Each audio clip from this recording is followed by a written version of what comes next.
Hello សួស្តីបងប្អូនស្វាគមន៍មកកាន់ Channel MVMOV នៅថ្ងៃនេះគឺយើងបងបន្តពីទី8នៃរឿងគ្រូពេទ្យទេវតាសម័យថ្មីបន្តសេរីរឿងចាប់ផ្ដើម Buffon ដឹងថាអាកាសជំងឺរបស់លោកតាហេគឺបានបង្កឡើងដោយវិញ្ញាណអាក្រក់អញ្ចឹងមកចូលព្រលឹងទាំង9គឺមិនអាចព្យាបាលគាត់ឲ្យជាសះស្បើយបានឡើយគឺតតែមានវិធីសាស្ត្រផ្សេងមួយទៀតតែសម្រាប់ល្អ Buffon គឺមានសភៅកំណត់ត្រាទាំងអស់នេះអញ្ចឹងបន្ទាប់ពី Buffon រកឃើញវិធីសាស្ត្រនៅក្នុងការបំផ្លាញវិញ្ញាណអាក្រក់គេបានចូលមកចូលព្រលឹងទាំង9ចាក់ទៅកាន់លោកតាហេគាត់ធ្វើលោកតាកៅគាត់ពិជាភ្ញាក់ផ្អើលបែបភ្នែកធំចំហមាត់និយាយថានេះវិជាមកចូលព្រលឹងទាំង9តើដោយគាត់បានលឺលោកគ្រូរបស់គាត់តែងតែនិយាយតើទាំងជាមួយនឹងវិជាមកចូលព្រលឹងទាំង9គឺត្រូវបានបាត់បង់នៅក្នុងលោកនេះជាយូរណាស់មកហើយប៉ុន្តែមនុស្សស្មានថាអ្នកកន្លងបណ្ដានេះក៏បានចេះពីវិជាមួយនេះទេចំពោះសងនេះក៏មានការងើបឆ្ងល់តើទាំងជាមួយនឹងមកចូលទាំងអស់នឹងផងដែរក៏បានសួរលោកតាកៅអញ្ចឹងណាលោកតាកៅគាត់បាននិយាយប្រាប់ថាវិជាវិជាពេទ្យដែលបានកត់ត្រានៅក្នុងសភៅពេទ្យចិនបុរាណកាលពីសម័យបុរាណកាលដែលវាមានសមត្ថភាពអាចព្យាបាលជំងឺគ្រប់មុខមនុស្សស្រាប់ឲ្យរស់ឡើងវិញអត់ទេសាចង្វាក់បេះដូងសរសៃឈាមក៏ដូចជាដងហើមជាដើមហើយមិនមែនគាត់ចេះតែនិយាយបំភ្លើទេមានមនុស្សជាច្រើនបាននិយាយហៅវាថាវាគឺជាមួយជុលដតេពភៀមម្លែប៊ូហ្វាន់គេបានចុះមកចូលប្រមាណដើមទៀតចាក់ទៅកាន់លោកតាហេ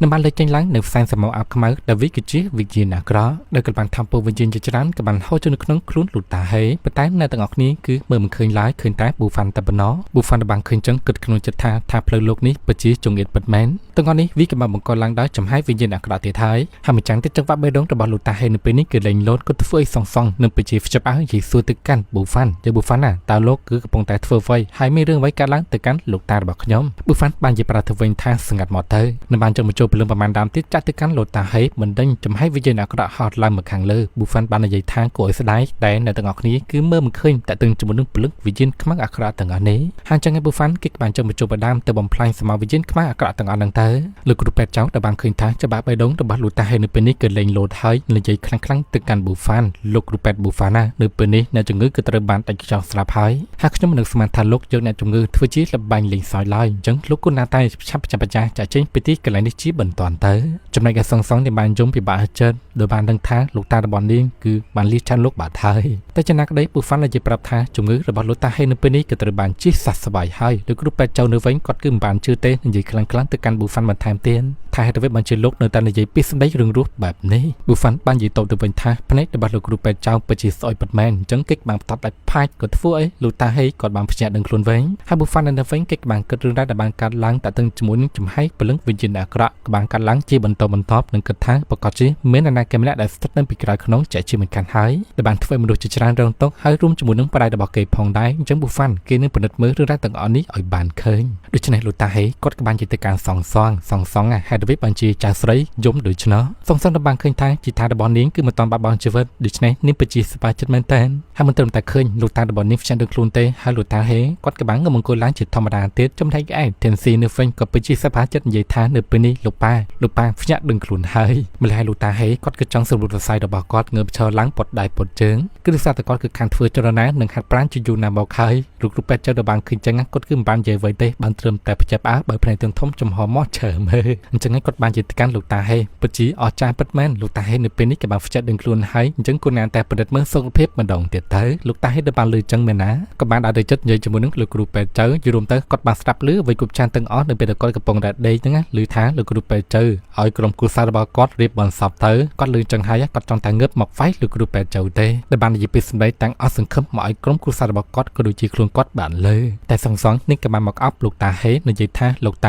ាគូណាតែធ្វើចិត្តឲ្យត្រជាក់ស៊ីសិនទៅលោកតាគូណាតែប្រឌិតមើលសុខភាពម្ដងទៀតក៏វាមិនខាត់បងអ្វីដែរចំពោះលោកតាហេនៅវិញគាត់គឺមិនបានថាអ្វីឡើយគាត់គឺស្ដាប់ចៅស្រីរបស់គាត់សងអញ្ចឹងឯថេនស៊ីគាត់ក៏បានអរគុណប៊ូហ្វាន់ក៏ដូចជាប្រាប់ប៊ូហ្វាន់ឲ្យរងចាំគាត់បានទីសិនទៅយល់ទៅគូណាតែឲ្យឪពុករបស់គាត់ពិនិត្យមើលសុខភាពសិនប៊ូហ្វាន់គឺមិនបានថាអ្វីឡើយគេគឺសុខចិត្តរងចាំបានទីក៏បានដែរហើយបន្ទាប់ពីពិនិត្យសុខភាពរយៈពេលយ៉ាងយូរហើយក៏ធ្វើលោកគ្រូពេទ្យចៅពិតជាមានការភ្ជាប់អើចង្វាក់បេះដូងរបស់គាត់ក៏ដូចជាជំងឺសួតអ្វីគ្រប់ចានទាំងអស់ក៏ត្រូវបានជាសះស្បើយត្រឡប់មកវិញទាំងអស់ហើយនឹងគិតថាវាគឺមិនអាចទៅរួចឡើយលោកតាហេបានលឺចឹងគាត់បាននិយាយថាអាល្អិតតែឯងចង់ឲ្យខ្ញុំទៅវាយឯងនៅពេលនេះមែនទេហើយទៅពេលមិនជាឯងគិតថារឿងទាំងអស់នេះគឺមិនអាចទៅរួចអញ្ចឹងដូច្នេះលោកតាកៅគាត់បានសរសើរទៅកាន់ប៊ូហ្វាន់ម្ដងទៀតហើយតើទៅជាមួយនឹងស្នៀវវិជាមកចូលវិញ្ញាណទាំង9ហ្នឹងពិតជាអស្ចារ្យខ្លាំងពេកហើយតែចំណាក់ក្តីប៊ូហ្វាន់ក៏បាននិយាយដាក់ខ្លួនឯងអញ្ចឹងណាថាពេលសម្ដីលោកតាកៅនិយាយមកពិតជាលើលុបពេកហើយខ្លួនគេមិនអាចទទួលយកបានទេបន្តមកលោកតាហេគាត់បានអរគុណទៅកាន់លោកតាកៅដែលបានព្យាបាលជំងឺរបស់គាត់តែចំណាក់ក្តីលោកតាកៅក៏បាននិយាយប្រាប់ថាលោកគឺអរគុណខុសមនុស្សហើយការពិតទៅអ្នកដែលបានព្យាបាលជំងឺនេះគឺ ជាអ្នកកំឡោះយេប៊ូហ្វាម៉ាណានី